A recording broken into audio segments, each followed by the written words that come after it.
This is Pastors Live, a Rev FM production podcast. Join Pastors Dave, Ty, and Shane for a fresh, fun, and often unpredictable take on faith, the Bible, and the world around us.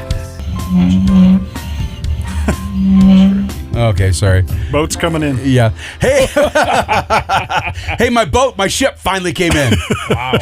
My ship finally came in. Yes. Hey, everybody, it's June 3rd here in the year of 2025. So if you're listening from the future, from the past, well, that's going to be really weird for you.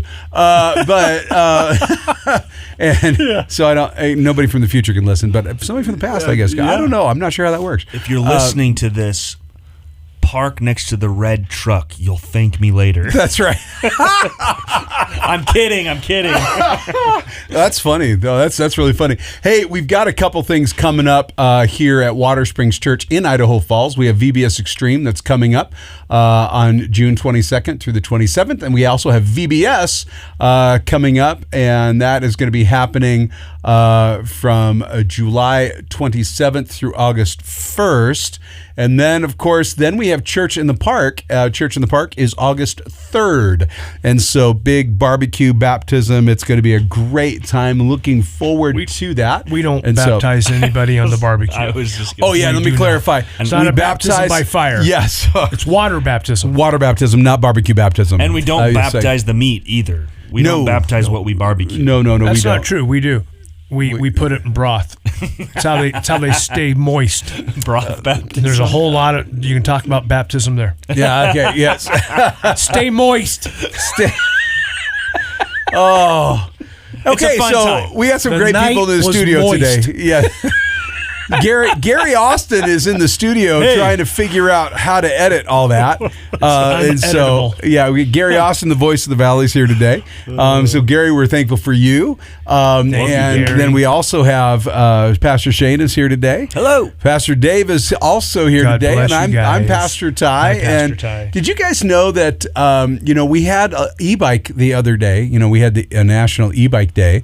But today is World Bicycle Day. And so, that's within a week, right? I mean, within a week, we've celebrated both. Yeah. So today is National Bicycle Day. But I think this one is important. It is National Insect Repellent Awareness Day.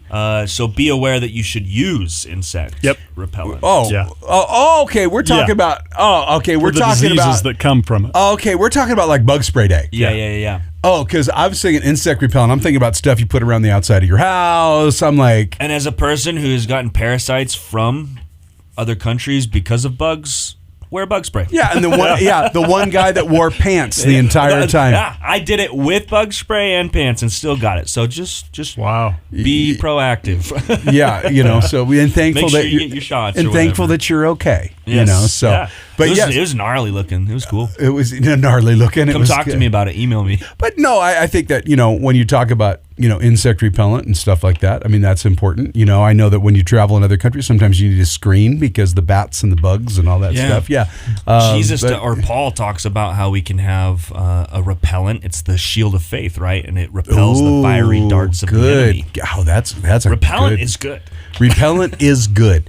I think it's important. I know that when I was a kid, I used to get eaten alive. Apparently, I taste good to bugs. So I would sit by the fire a lot and try.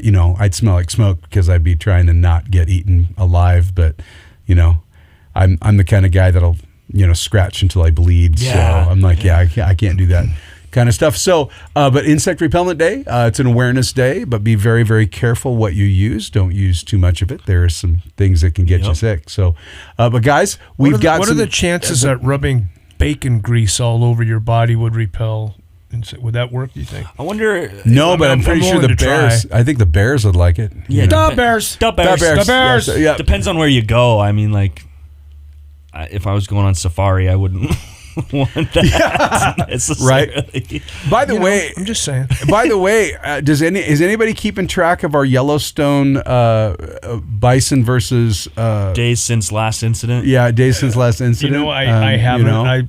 Every day I see stuff on my phone and I'm absolutely amazed. Was it last? I think it was last Tuesday. that a family had pulled over and the two children were hanging out the back window of the car trying to hand food to a buffalo or bison. Sorry, I know we have people that are going to write in. That's a bison, Dave. There's no such thing as a buffalo. Okay, all right. So there were two children hanging out the back window trying to hand food to one of the 2,000-pound Volkswagens with horns. And the thing came over to the car, sniffed whatever was in the girl's hand, and then took his or her horn. I think it was a male though. Took his horn, and like swung his head at the kid like, "You're annoying me, kid. I don't eat that stuff."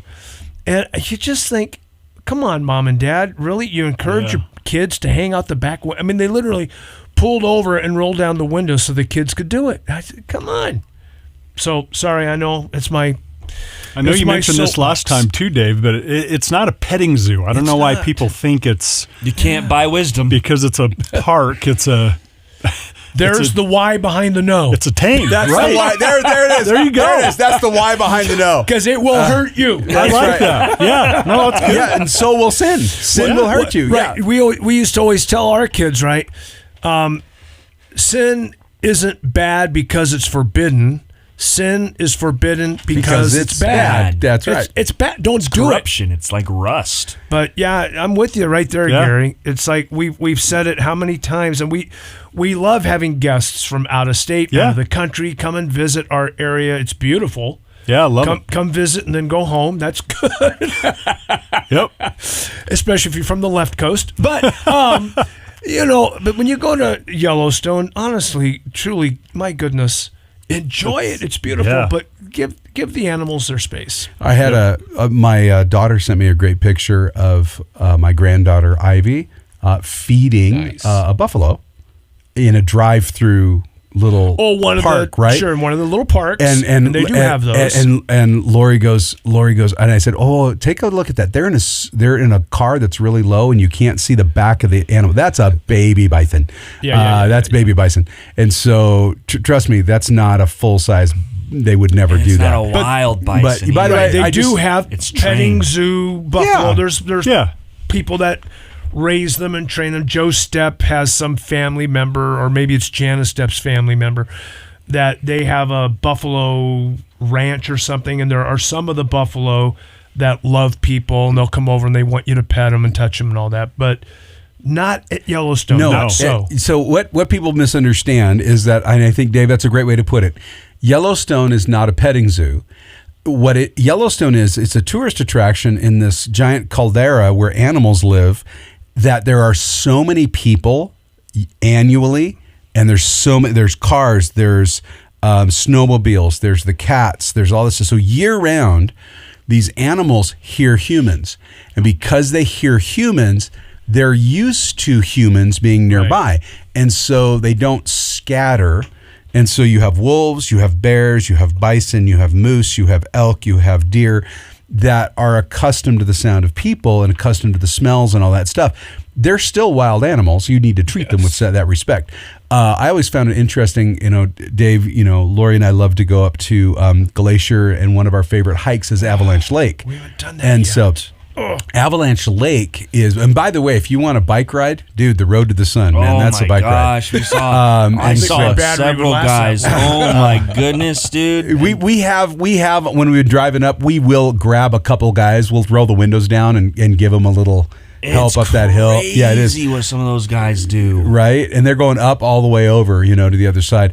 But there are a couple deer that live on that trail that go up to Avalanche Lake that are so accustomed to people that when you're sitting down, they think you're going to feed them. Yeah, right. And they will come over and literally nose you like, you're going to give me something. Right. And I'll be honest with you, the first time it kind of takes you by surprise because it's hard to go hunting animals, and there's a reason for that. It's because they don't like us; they run from us. And then you have this one that's like, "Oh, cool people, we're just going to hang out." I'm like, I don't know what to do with that. So wisdom.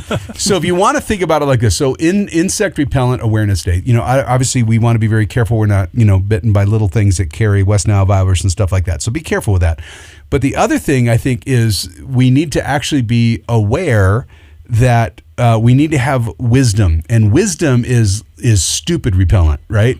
Like it's like having wisdom is stupid repellent. I like that. And when we're walking in wisdom, we don't do dumb things. And we don't do things that now I want to hear that in the sermon on Sunday. That's all I'm saying. I'm just throwing it out. Yeah, there. wisdom is stupid. Hear that. Wisdom. Okay, let me write that down real quick. Wisdom is stupid repellent. Stupid repellent. That's right. Because sin makes you stupid. Yes. Yeah, it was John Michaels. The first time I ever heard a guy talk about sin making you stupid was John Michaels, and John Michaels was a pastor in Vegas. In Garden Valley in Vegas, and he was really honest. He goes, look, man, sin, I live in the place where you can see it. Sin makes you stupid. And so I've always appreciated that comment. But you know what, guys? Wisdom is stupid repellent. It really is. And and by the way, if anyone lacks wisdom, James says, if anyone lacks wisdom, let him ask of God, and God will give to him liberally and without reproach. Well, what does that mean? That means there's going to be abundance of wisdom, and God's not going to be like, why do you need wisdom? What's wrong with you? No, God's like, I know you need wisdom. Right. But you need to receive it, and you need to receive it as the man who's not like the weak guy unstable in the ocean. Right. Yeah. Who's tossed to and fro from everything, and it's the end. No, the man who receives the wisdom of God is the stable man who is not freaking out. Are you saying conspiracy theorists are not walking in wisdom, Shane? I don't know. I'm not going to go there because I'm one of them. So. Here we go. I plead the fifth. Here we go. Anyway, but no, when you walk in wisdom, you don't just like. I love what Pastor Ty is saying, and the point of James isn't just like, oh, hey God, I want wisdom, and then poof, you have it all. There's a process to getting it. You have to surrender your pride. You have to surrender your way. You have to walk stable on the word of the Lord. Correct. And then you have to apply it to your life, and you will get it. Like wisdom. Remember what we were talking about a couple episodes ago? It's wisdom is found. It's not bought. Right? You find it. Guys, we do a lot of counseling around here. We are pastoral biblical counselors, and we meet with folks from the fellowship. We meet with folks from our community that come in, and I'm just always amazed by the person who sits in my office with me, and they just think they're so wise, but they refuse to read the Word of God. And I think, well, you may have wisdom, but James tells us the wisdom you have is wisdom from beneath. Mm-hmm. It's sensual. It's demonic. Thank you. That's the big word. Sit down. It's demonic. So you can sit there with your smirk on your face, and you think you're so wise, and you're smarter than your parents or your spouse or your pastors, and you're sitting there with that little smirk, and you're not going to tell me anything, man, because I'm so wise. Well, I would just really caution you. That kind of pride and that kind of wisdom is sensual. It is demonic. It is from beneath. The wisdom that is from above is peaceable, and it yields good fruit. And the person that, as you said, both of you guys have said it, right? The person who has that kind of wisdom is the person who has humbled themselves under the mighty hand of God. They have surrendered to the lordship of Christ and to the leadership of the Spirit. Does that make sense? I mean, that's simple. Oh yeah, that's absolutely. Exactly, because what does James say? Right, I'll read it. It's exactly what we were talking about, piggybacking off of what James says in James chapter 3 about wisdom, the earthly demonic wisdom compared and contrasted to the biblical wisdom, the wisdom of God. In James chapter 1, where Pastor Ty was quoting, it says, "If any of you lacks wisdom, let him ask of God, who gives to all generously and without reproach, and it will be given to him.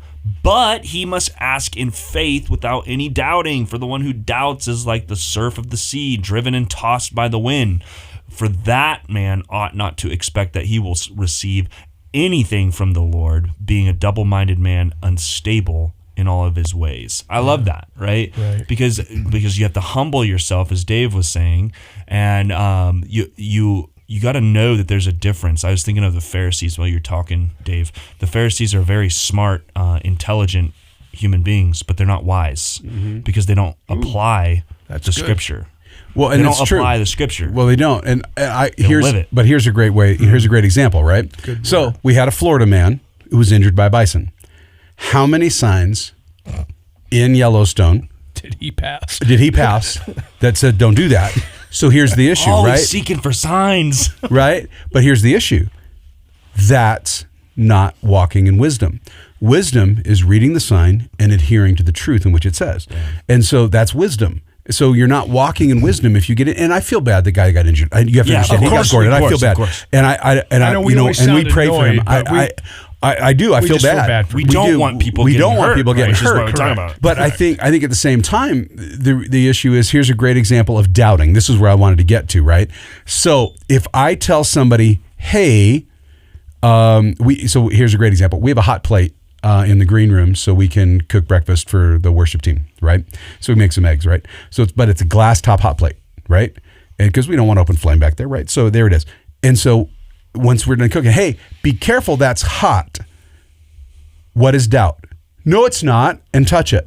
Or is it? Or is it hot? And touch it. And so, Hath Ty really said? Yeah, let's be real careful on that one, right? But isn't that the reality though? It's right. Doubt is like you've been told something. You're like, oh, I don't believe that to be true. I don't believe that to be true. But here's the thing or it's not that hot. Or it's not that hot. Yeah, right. Yeah. Or how wet is it? I'm not going to ride the silly buffalo. I just want to touch it. Yeah. Or wet paint. Right. Yeah. It's like wet paint. How wet is it? How wet is it? Right. Don't touch wet paint. Is it just tacky or is it really wet? Really wet. Yeah. And so I think there is a doubt. Like we doubt the sign that says this is dangerous. Okay. And so let's use Yellowstone as a great example. Dave, when we're on the boardwalks, there's a reason the boardwalks are there. You're not supposed to get.